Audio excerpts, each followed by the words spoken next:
John here. Here's lick of the day number 114. It's an Mixolydian picking thing.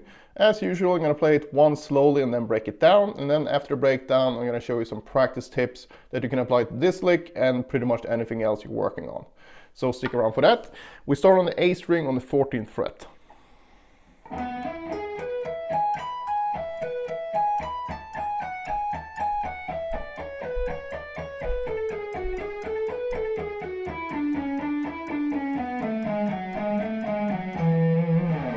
Alright, so this one is based on Mixolydian, and Mixolydian is like a major scale but with a flat 7. So if you know your major scale,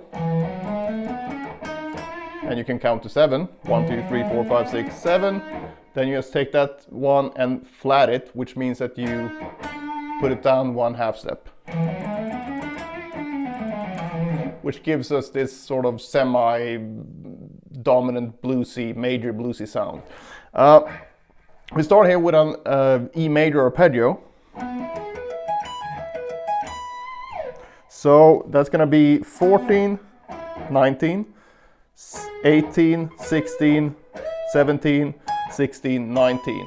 And you have all this available for free. You can just sign up with the link down below or by clicking right on the screen. I think you saw that pop up during the slow version. So either way, that will take you to the place where you can get access to all the tabs. So it's going to be 114 so far. So yeah, so if this is confusing at all, I would highly suggest that you check out the tabs because I spent quite a lot of time working on them anyway. So you get all the pick strokes and you also get diagrams where you can see the intervals. So you can actually learn a lot if you don't already know it. So with that said, play this arpeggio with a downstroke, hammer on, down, down, down, down, up, pull off, up, down, down, down. And from here, we're going to play this 8-note sequence on each string. So we're going to go 19, 17, 16, shift to 14, and then we're going to go up to 16 again, and then 17, 16, and then 14. So basically we have 3 plus 5.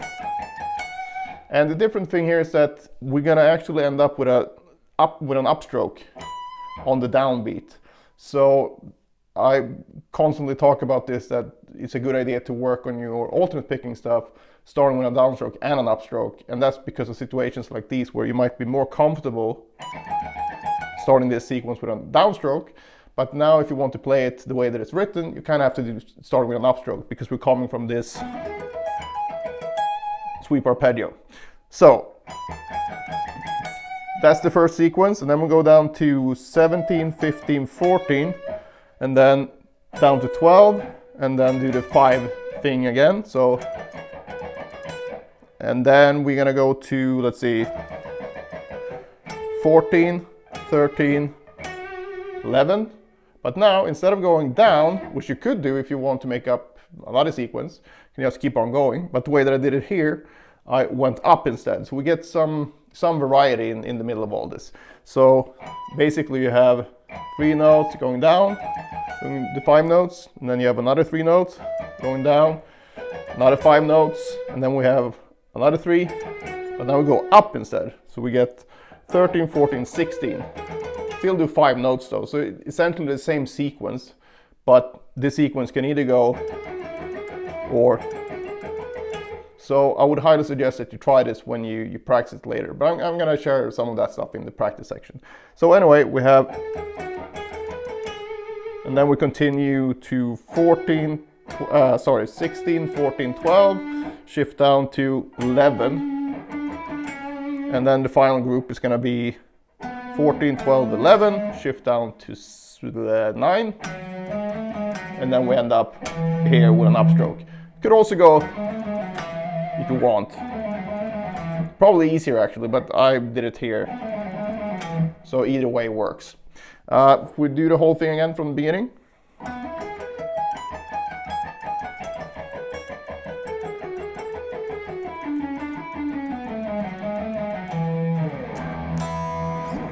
Alright, so practice-wise here, if you're not used to the sweep picking stuff, well then you kind of need to work on that separately.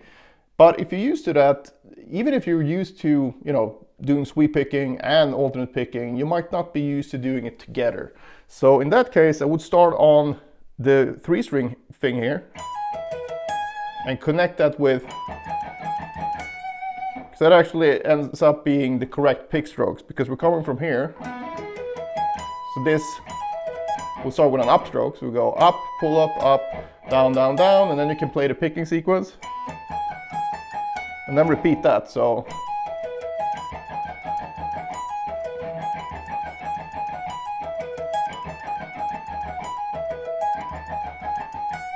and if you've seen any of my videos before, you know that I'm a big fan of moving things in half steps, because you cover the whole neck and all the different tensions and basically the distance between the frets. So maybe do 2 reps in each position.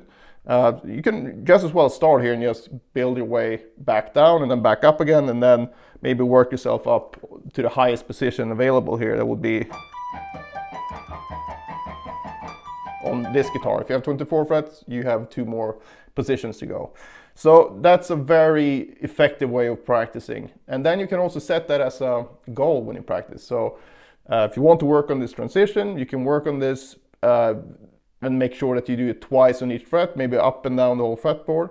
And that will take you, I don't know, depending on the tempo, but you should really keep it at a very low tempo. So I would suggest using transition time. So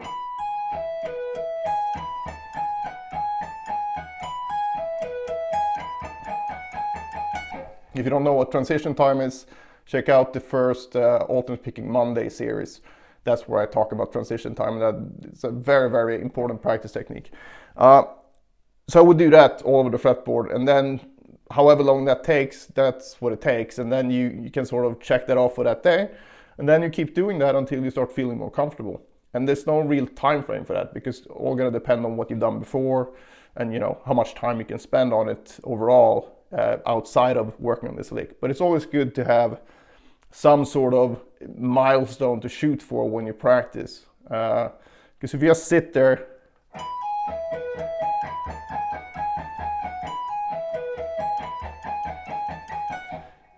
kind of not going anywhere, and it's going to be tempting to play it much faster than you can do it, and then you're not going to get as much out of the practice, and yeah, it's a mess. So it's better to have something to shoot for, and in this case, 2 reps on each fret, up and down the fretboard. That's a good one, and then you can move on to something else, because then you've done, you got enough stimulus for your brain and fingers to actually make an improvement on your technique. And as for the picking thing here, is really a good sequence, because you can just sit and repeat each string. So you can do, and you have 2 different variations as well, like I mentioned in the breakdown. So if we take the next string here, so in the actual lick, I'm going down.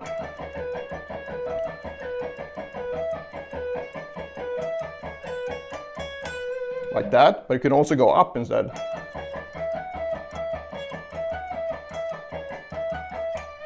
So that's a good one to work on. And you can also take it through the scale or any other scale that you're comfortable with. So if, let's say we go to the A minor scale and start up here, I could go and then just sequence it, so I start here. Whoops.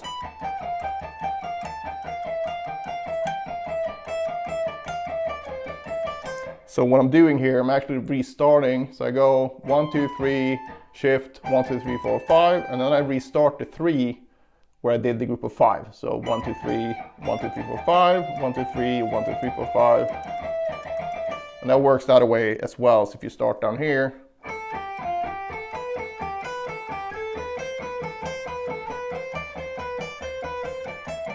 and you do that on all strings. And again, that could be the practice for this sequence if you have an issue with it, especially if you have an issue with starting with an upstroke. Then you can basically just go, okay, I'm going to take this scale today, do it on all strings, up and down, and then that's your practice for that picking thing.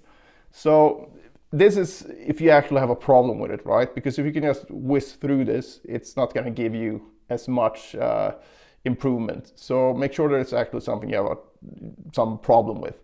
So in general, you shouldn't be angry when you run into technical issues, because that's a big thing actually. I think if you would have an app that could analyze your playing and just find every weakness in your playing, you could improve so much, because that's a big thing, especially the better you get, because it's not about not having weaknesses, but we kind of get into ruts because we just keep playing the stuff we're good at. But if you can sort of push through that and just be willing to suck for a while, because you know that's going to improve your playing much faster, that's a really good way of doing it. And it doesn't have to be all of your practice either. You can just dedicate, like, if you practice 4 hours a day, maybe you dedicate an hour every day to things that you absolutely suck at but want to get better at, because there's no use, you know, oh, I really suck at steel guitar, but if you don't want to play that, there's no use working on steel guitar. Hopefully that's obvious, but just in case. All right, that's it for this one. If you have any questions, just post them below. Otherwise, I hope you enjoyed it, and see you in the next one.